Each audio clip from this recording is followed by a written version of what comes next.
Hey everybody, it's Joanna with Blissful Baby Sleep Coaching. I'm back. I'm back. I took a week off to do some family time and some self-care and managed to get some more freckles because I was out in the sun despite my very diligent use of SPF and a hat and sunglasses. Um, and So I'm back and I'm very excited to be with you today. And today we're going to be talking all about one of the big sleep disruptors, silent reflux. And I want to just offer some clarity around silent reflux and what those silent symptoms look like and how you can manage it when if unfortunately your baby has those silent symptoms, and also how it can affect and wreak havoc on your sleep coaching protocol that you're following. Because if you're going through the sleep coaching process, I want you to be successful and I want it to be smooth and easy for you. And not being able to identify silent reflux can be one of those massive inhibitors to sleep coaching success. So I want to spend some time talking about that. So again, I'm Joanna Clark with Blissful Baby Sleep Coaching. I am a trained and certified gentle sleep coach. I do not believe in cry it out. So everything I'm going to be talking about today is really grounded in the gentlest methods possible to help your child learn their sleep skills. Everything I'm going to be talking about is based on science, attachment theory, and behavioral science. So with that being said, let me kind of define and explain reflux, what it is and what it looks like, so that if some of you are mothers wondering what's going on with your baby, maybe this might be one of those aha moments. That's what I'm hoping, at least in my discussion of this, that we're having an aha moment to help you identify this. So reflux is really a situation where the digestive system is slightly immature. So typically we see reflux make an appearance in the newborn phase, which, as I've mentioned many times before, the newborn phase in the world of sleep science is between 0 and 6 months of age. And so silent reflux can make an appearance somewhere between 0 and 6 months of age. And this is often a misconception. A lot of families believe, well, if my baby's 5 months old and they've never shown any problems with reflux symptoms, why would they do it now? They're older now, they're more robust now. And in fact, what's really tricky about reflux is it can actually rear its ugly head somewhere between 4 and 6 months. So sometimes families will have a great 0 to 4 months.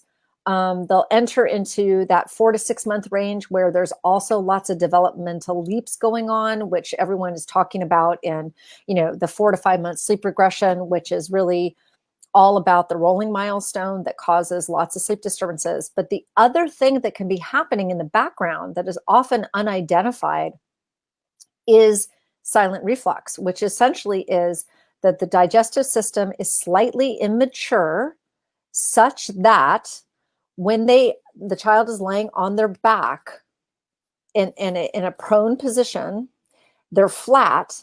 And so when their digestive system, which is slightly immature, is digesting, those acids will come up into the esophagus and cause a burning sensation. And that burning sensation is what breaks their sleep cycle and wakes them up. And they'll typically wake up with a burst of crying. And for a lot of families that haven't identified that their baby is suffering from reflux, they're always assuming, oh my gosh, well, my baby woke with a burst of crying, they must be hungry. And so they'll often pick up the baby, of course, and nurse them back to sleep, which is normally fine if you don't have a reflux baby. But if you nurse them back to sleep and they're suffering silently from reflux, then the baby will be glad that you nursed them. They'll swallow that feeling that they had. But then in the next digestive system, the next digestive cycle, they're on their back again and they wake up again with a burst of crying, and the mom is like, oh my God, I just fed you like 45 minutes or an hour ago or 90 minutes ago. Like, are you really hungry again? And then this continues. So again, so the first thing you need to understand is that reflux is nothing scary. It's nothing bad. They absolutely grow out of it. However, when a child is experiencing discomfort because of reflux episodes, they will have disturbed sleep. And the reason why they have disturbed sleep is because when they're lying on their back and they start a digestive process, that causes that burning sensation, which breaks their sleep cycle. And so this is where you'll see a lot of babies waking up a lot at night, being really dysregulated and upset and fussy and uncomfortable. Or they might be sleeping soundly at night, but they're having really, really difficult naps. And you'll, rock them, nurse them down, and then they'll pop up and be upset. And then you'll rock and nurse them down. They'll pop up and be upset. And you can tell that they're really uncomfortable, but all the things you would normally do to comfort them doesn't really satisfy them or satisfy them for that very long.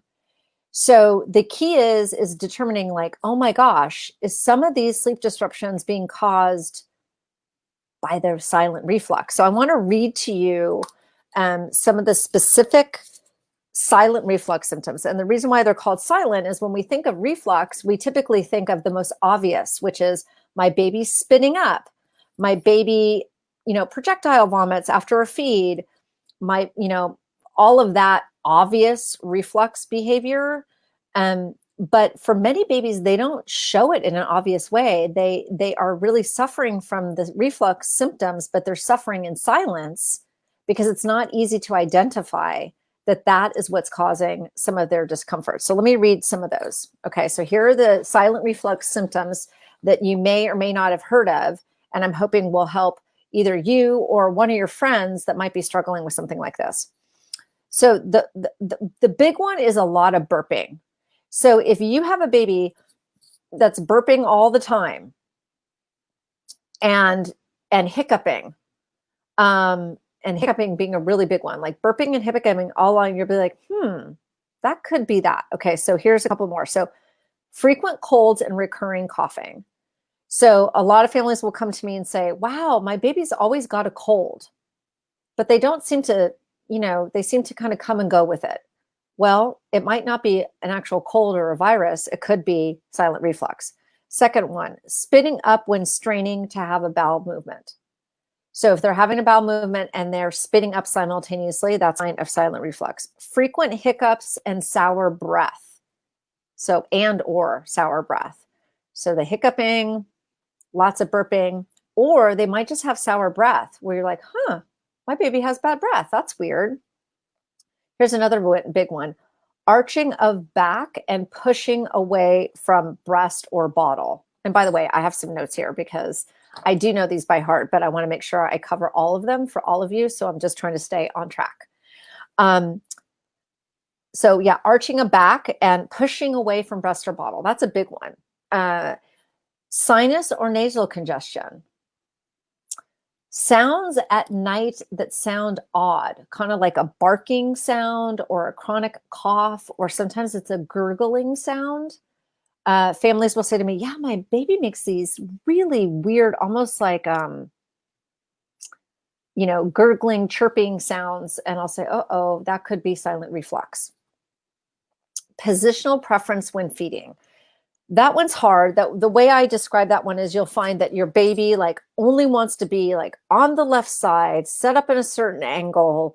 And if you try to push them, or prod them to any kind of feeding position, whether it's breast or bottle, they just flat out reject it. They have to have a certain angle, and they only want to feed in that position. That makes sense, right? Because again, reflux babies, when they're lying prone or they're lying too close to flat, they wake up, it all comes up into here and causes that burning sensation. So for some babies, they really always prefer to be upright.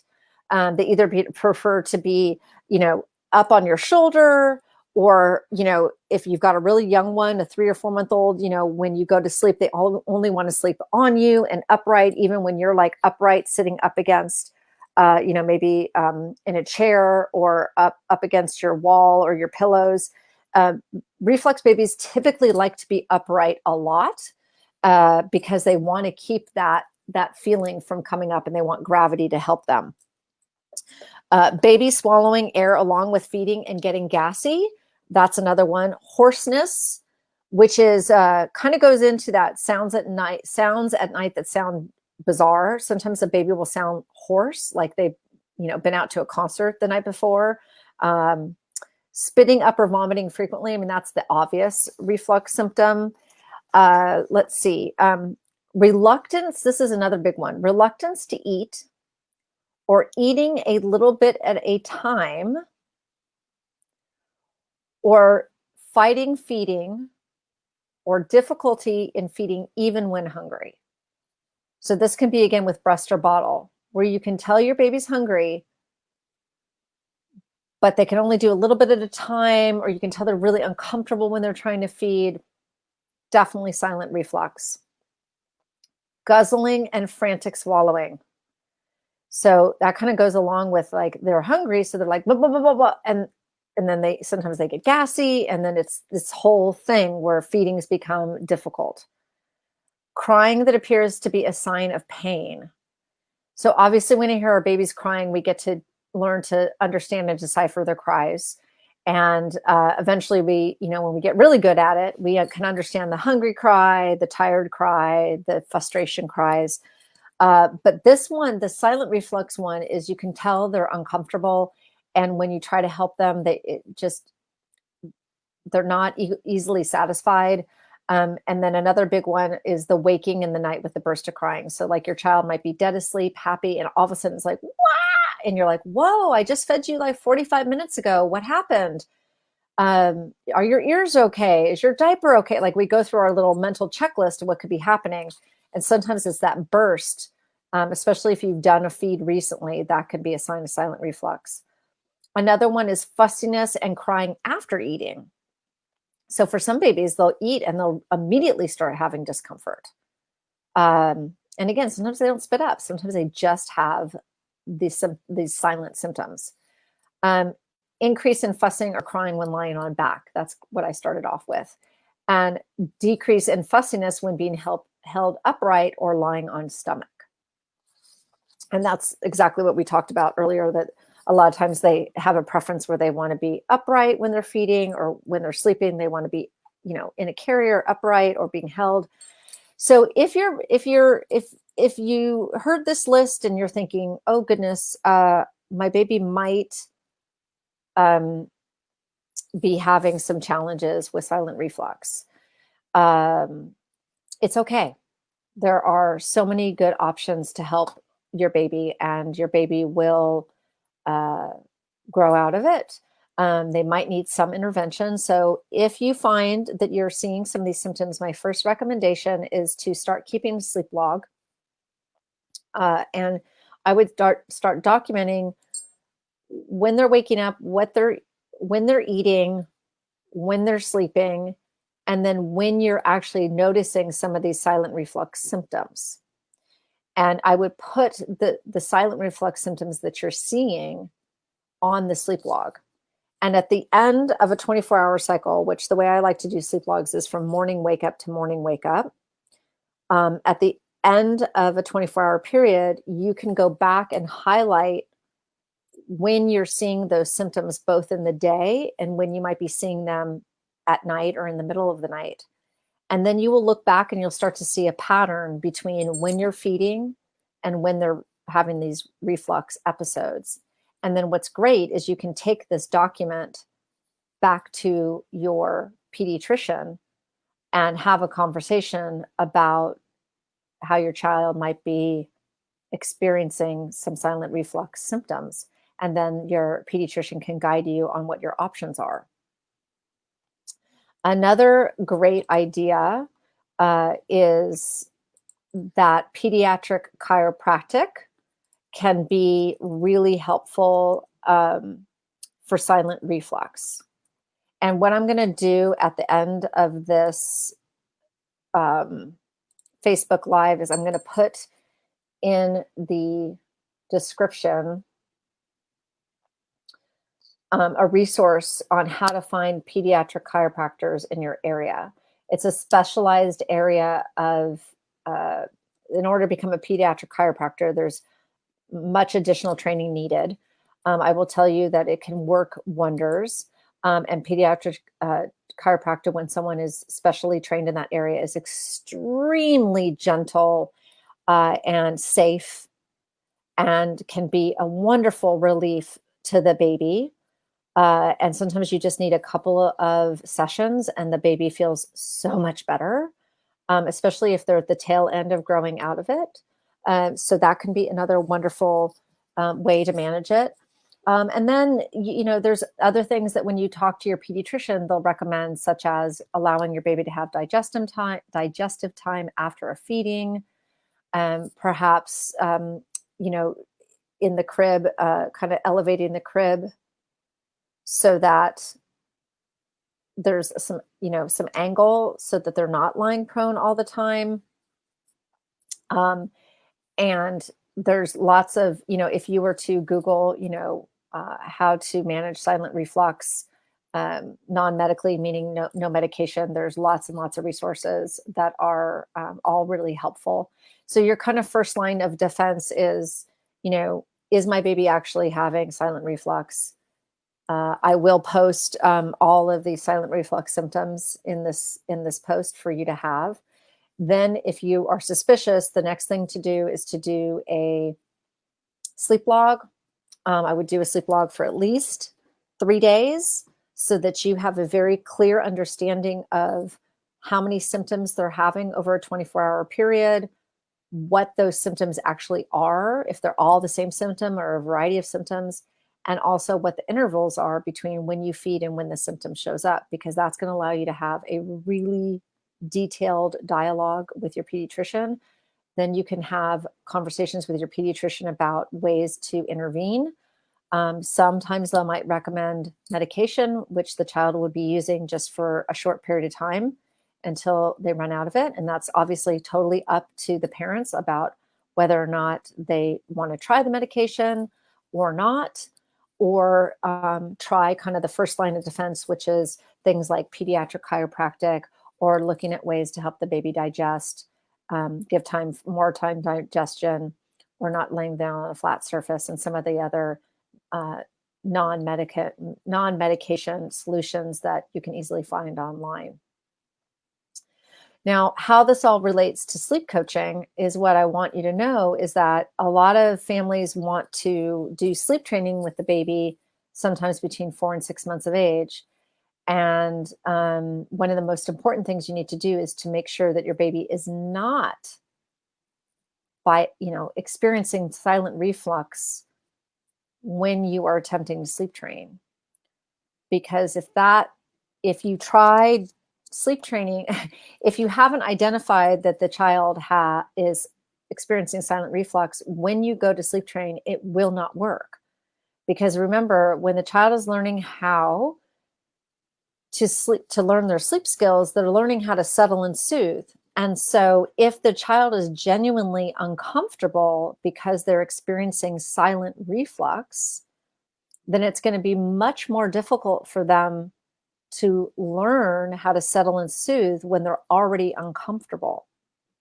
And so oftentimes what happens to families that call me and say, I tried sleep coaching and I failed, when I look deeper into their situation, what's determined is that the baby actually had silent reflux, which is why the baby was incredibly dysregulated and unsettled.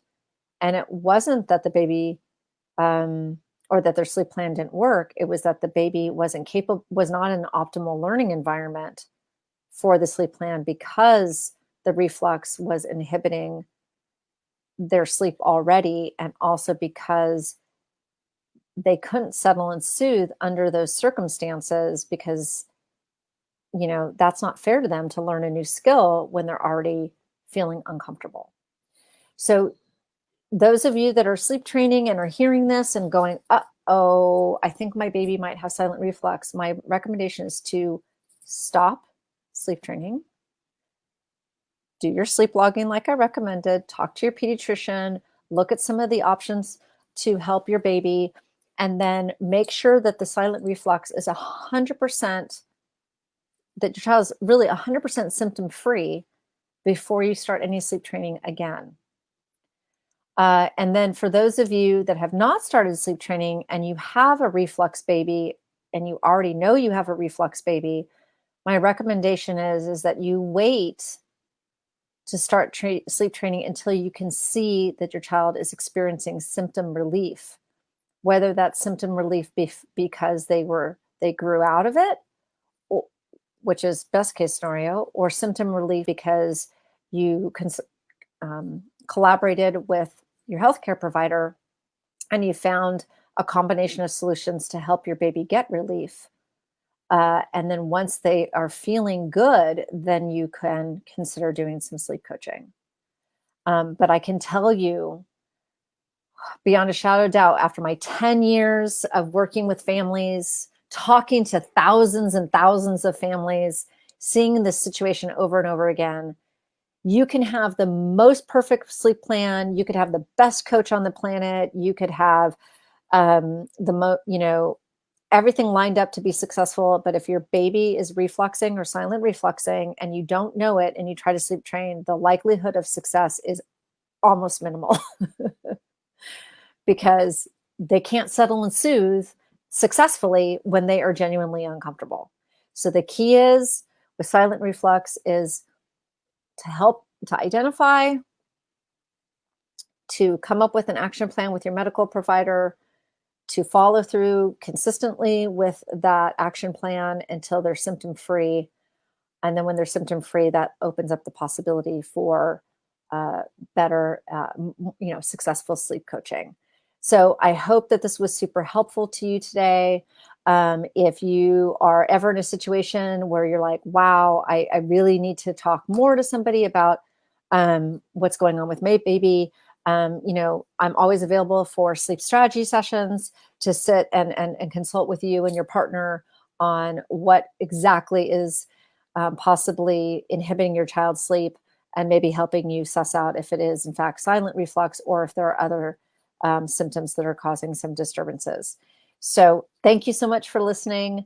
I will be here next Thursday, August. Let's see, I don't even know what next week is. Next Thursday at 2 p.m. Pacific for another Facebook Live. I will put in the description how you can submit questions in advance so that if you have specific questions, either on reflux or other questions, I'm more than happy to answer those. And I just thank you for tuning in. Okay, talk to you later. Bye.